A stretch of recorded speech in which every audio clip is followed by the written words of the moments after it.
On est entouré de structures absolument incroyables. Des ponts, des gratte-ciels, des avions. On leur confie notre vie tous les jours. Mais est-ce qu'on s'est déjà demandé comment on peut être si sûr que tout ça ne va pas s'effondrer? Eh bien, la réponse se trouve dans une science un peu cachée, celle de la résistance des matériaux.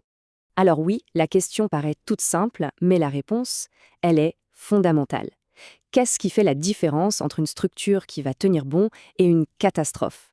Tout se joue à un niveau qu'on ne voit pas, au cœur même de la matière. Et cette force cachée, attention, ce n'est pas de la magie. Non, c'est une science incroyablement précise, et c'est la clé pour bâtir des choses qui durent. Alors, comment on fait? En fait, les ingénieurs ne devinent rien. Ils ne laissent absolument rien au hasard.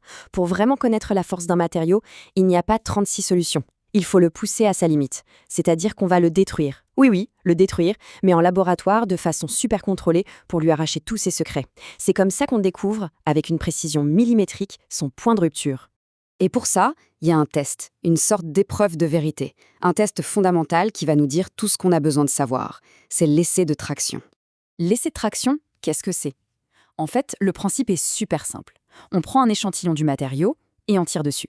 On tire des deux côtés, en même temps, de plus en plus fort, jusqu'à ce qu'il lâche. Cette force qui étire, c'est ce qu'on appelle la traction. Et ce qui est intéressant, c'est que pendant qu'on tire, une force naît à l'intérieur du matériau pour résister. Et cette force interne, c'est ça la contrainte. Et pour mener cette expérience, il nous faut un protagoniste. Le voici, l'éprouvette. C'est une petite barre de métal, mais attention, pas n'importe laquelle. Sa forme et ses dimensions sont standardisées. C'est elle qui va passer sur le grill, si on peut dire, et nous raconter toute son histoire. Alors, comment ça se passe concrètement? D'abord, on vient fixer solidement l'éprouvette dans une machine spéciale. Ensuite, la machine se met en marche et commence à tirer tout doucement au début, mais la force augmente progressivement, sans arrêt. Pendant tout ce temps, des capteurs ultra précis mesurent de combien la barre s'allonge au micromètre près. Et on continue, on tire, on tire, on tire, jusqu'au moment fatidique où, clac, elle casse. Tout ce qui s'est passé pendant ce test, chaque micro-allongement, chaque augmentation de force, tout est enregistré. Et toutes ces données, on les transforme en une seule chose, un graphique. Mais ce n'est pas n'importe quel graphique, c'est la véritable carte d'identité du matériau. Voilà la fameuse courbe. Elle peut paraître simple comme ça, mais en réalité, c'est la clé de tout. Cette seule ligne raconte absolument toute l'histoire de notre éprouvette. Comment elle a réagi au début de l'effort, à quel moment elle a commencé à se déformer pour de bon, quelle a été sa force maximale, et bien sûr, l'instant précis de sa rupture. C'est fascinant parce que chaque matériau, que ce soit un acier, un alu, un plastique, aura sa propre courbe, sa signature unique. Et sur cette courbe, on voit deux phases bien distinctes. Au tout début, on est dans ce qu'on appelle la zone élastique. C'est simple, c'est comme un élastique, on tire, il s'allonge, on relâche, il revient à sa taille d'origine. Pas d'écart. Mais si on continue à tirer plus fort, on passe une frontière et on entre dans la zone plastique. Et là, c'est comme un trombone, on le tord, il reste tordu, la déformation est permanente. Le métal s'est étiré et il n'y a plus de retour en arrière. Ce qui nous amène au point le plus critique pour un ingénieur. C'est cette fameuse frontière entre les deux zones, la limite d'élasticité, qu'on note RE.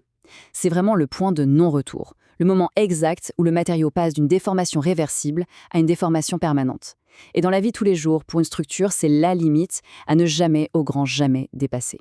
Bon, on a dépassé cette limite. Si on continue de tirer encore plus fort, on voit que la courbe continue de monter, jusqu'à atteindre un sommet.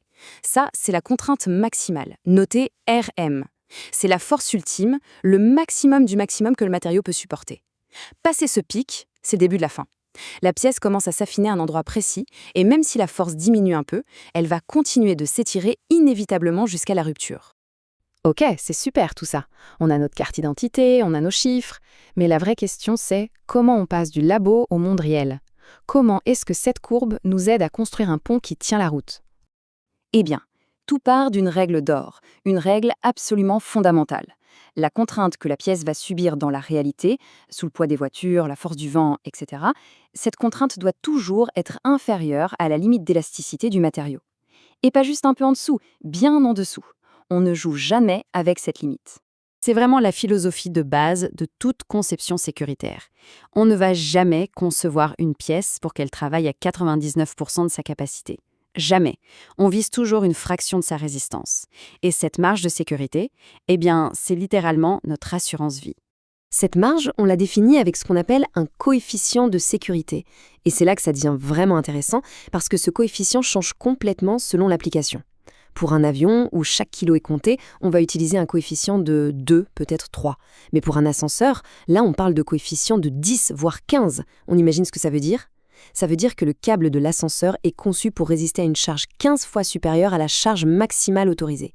C'est une marge colossale, mais elle est là pour tout prévoir. L'usure, un choc imprévu, une petite imperfection dans le métal, tout. Mais attention, l'histoire n'est pas finie. On peut avoir le meilleur matériau du monde, si on le façonne mal, on peut créer sans le savoir des points faibles, des sortes de talons d'Achille cachés. Juste une petite question pour y réfléchir. Qu'est-ce qui est le plus fragile? Une barre de métal pleine ou exactement la même barre, mais avec un tout petit trou percé en son milieu? Intuitivement, on se dit que c'est la barre avec le trou. Et c'est vrai, mais ce n'est pas juste parce qu'il y a un peu moins de matière. Non, la raison est beaucoup plus subtile. Imaginez les forces qui traversent la pièce comme un flot d'eau. Dans la barre pleine, le flot est régulier. Mais dès qu'on met un obstacle, comme un trou ou un angle vif, le flot est obligé de contourner. Et en faisant ça, il se concentre violemment sur les bords du trou. C'est exactement pareil pour les forces. Ce phénomène, c'est ce qu'on appelle la concentration de contrainte. Et c'est un vrai cauchemar pour les ingénieurs. À cause d'un simple petit trou, la contrainte juste à côté peut être 3, 4, parfois 10 fois plus grande que dans le reste de la pièce. Et c'est presque toujours à partir de ces points-là qu'une fissure va démarrer. C'est pour ça que les designers traquent la moindre petite entaille, le moindre angle trop vif. Alors, la prochaine fois que l'on montera dans un ascenseur, que l'on traversera un pont ou que l'on prendra l'avion, on y pensera peut-être différemment. On pensera à ces petites éprouvettes sacrifiées en labo, à ces courbes qui racontent des histoires de force et de rupture, et surtout à ces marges de sécurité invisibles qui sont là pour nous protéger. Parce que la solidité du monde qui nous entoure, finalement, ce n'est pas du tout un hasard, c'est une science qui calcule pour ne jamais, jamais casser.